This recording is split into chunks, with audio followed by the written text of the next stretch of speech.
Jack London, The Little Lady of the Big House, Part 39.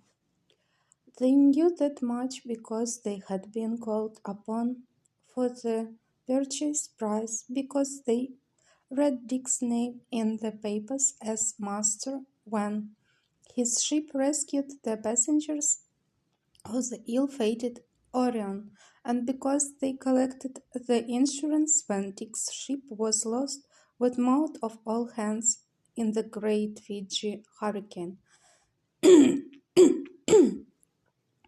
1896 he was in the Klondike. In 1897 he was in Kamchatka and scurvy-stricken.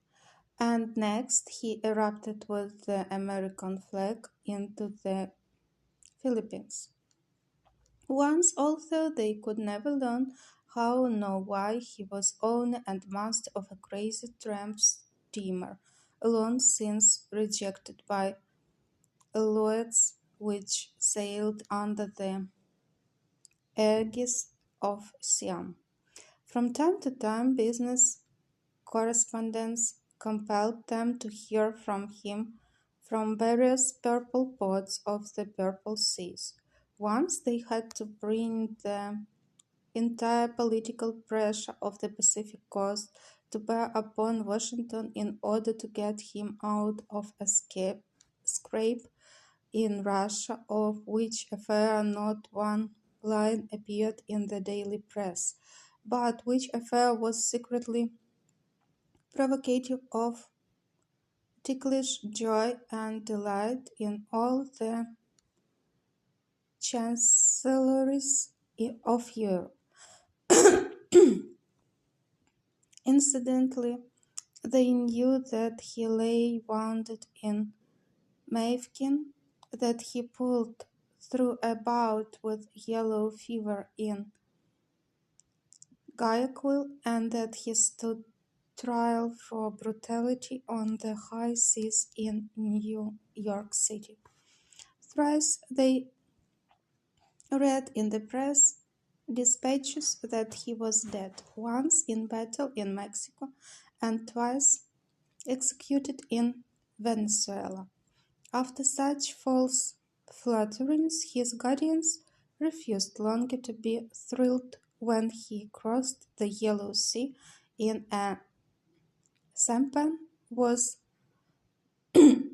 rumored to have died of beriberi, was captured from the Russians by the Japanese at Mukden, and endured military imprisonment in Japan. The one thrill of which they were still capable was when, true to promise 30 years of age, his wild old son, he returned to California with a wife to whom, as he announced, he had been married several years, and whom all his three guardians found they knew Mr. Slocum had dropped 800,000 along with totality of her father's fortune in the final catastrophe at the Los Cocos mine in Chihuahua, when the United States demonetized silver. Mr. Davidson had pulled $1 million out of the last stake along with her father when he pulled $8 million from that sunken man resurrected river bed in Amador country.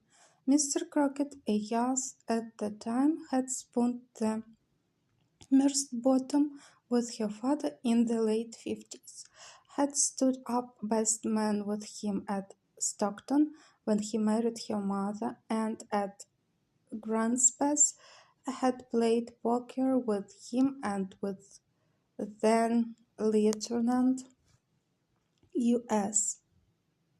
Grant when all the Western world knew of that young Lieutenant was that he was a good Indian fighter, but a poor poker player, and Dick Forrest had married the daughter of Philip Deston. It was not a case of wishing Dick luck, it was a case of garrulous insistence on the fact that he didn't know how lucky he was. His guardians forgave him all his wildness. He had made good. At last he had performed a purely rational act. Better, it was a stroke of